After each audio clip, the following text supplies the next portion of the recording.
panel this morning. I have with me lawyer and political strategist Kipchumba Karori. I have with me governance expert Brian Mutie, political analyst and communication expert Mark Bichach, as well as political risk analyst Dismas Mokua. Hesbon Owila is not with us this morning.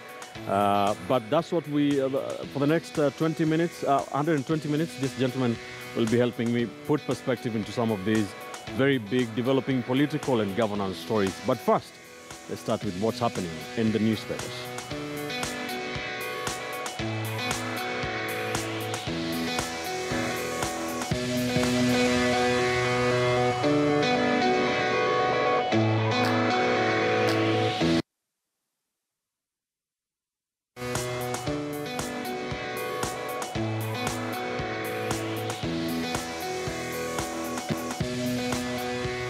Welcome back. This is Sunday edition. We're glad you could join us. Gentlemen, good morning. Thank you for joining me this morning.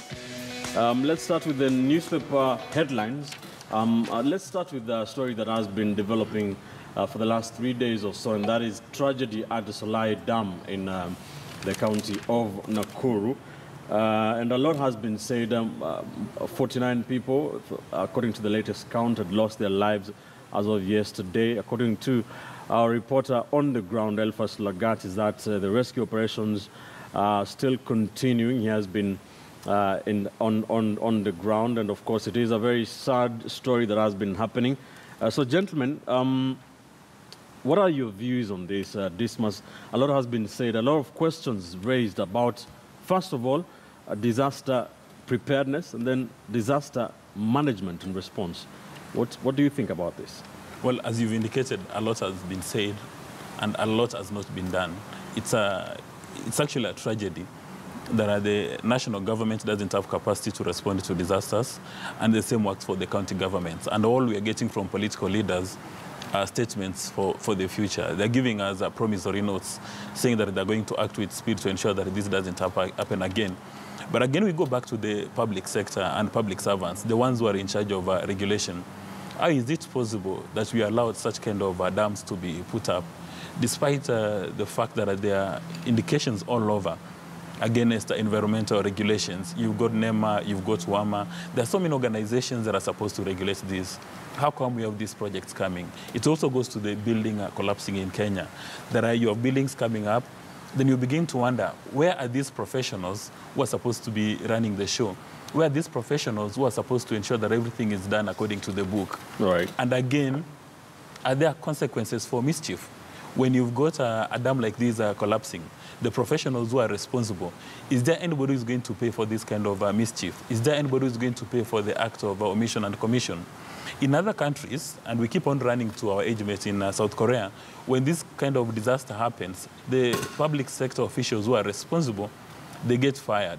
And if it were in Japan, before you get fired, there's a very high chance that the public officer would have committed suicide. Mm-hmm. So one wonders whether the national government and the county governments will actually discipline the officers responsible. All right, thank you. Mark, there's a statement I've seen that all dams will now be inspected. Is this reaction? Why is this reactionary all the time? What were they being done before? You know, this country is hilarious. All dams will now be inspected. It is obvious that when you own a dam, it should be inspected. And this is the kind of mediocrity we should not tolerate. The truth is the state organs who are charged to make sure that dams are secure, because dams do hold a significant risk to the health and well-being of people downstream, whether the dam is private or it's public. And the truth of the matter is as a country, we honestly need to stop joking with people's lives. Something like this dam should have had an early warning system. There is no way a dam broke without knowledge. There was a crack, there was a leak, and all of these things can be scientifically measured and prevented. Right. So the truth is that the disaster preparedness in our country is low. The way we take care of our infrastructure is low, and we honestly need to get to a point where we're just not reacting to disasters. We need to get ahead of them. If it has rained a lot and you own a dam, it is obvious that the risk of this dam bursting is high. Therefore, the police and the other government institutions should have been aware of this. So for me, it is inexcusable And to say now you're going to start investigating them is a bit too little, too late for my liking. All right, Brian, welcome to the show. It's been a long time. Absolutely. Very quickly, what is your take on disaster response? Yeah, it's unfortunate that we have been a reactionary nation other than being proactive when it comes to matters such as disaster mitigation. Mm-hmm. And I'm pretty aware that the government is actually, fast-tracking on what it calls the Ended Drought Emergencies Initiative, which is actually based on some various pillars. And one of the pillars is actually climate-proofed infrastructure, which provides that in the event that an infrastructure such as that, such as a dam or a road, is actually climate-proofed in terms of adherence to certain standards. Right. And it's unfortunate that as a country we are witnessing deaths of such magnitude, 40+ people losing their lives simply because somebody overlooked just a certain issue. Maybe what Bichachi has called a crack, that was evident before, and therefore it would have offered an opportunity to give a warning to those who are, residing under or below the dam in such a way that they are evacuated earlier in advance before things get haywire.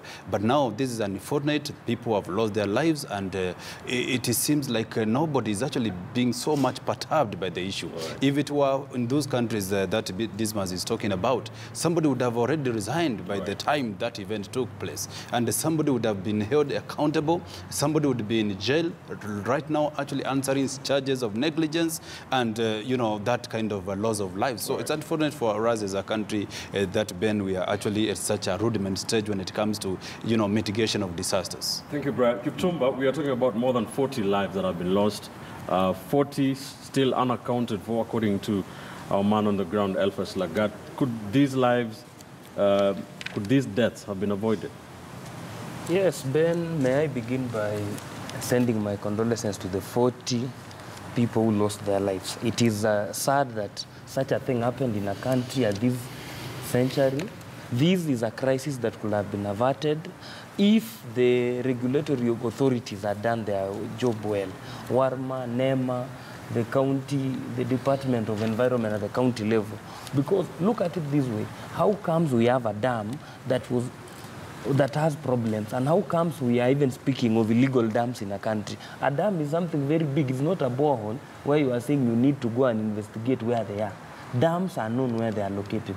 What we are remaining with now is just the only stock we have is the condolences.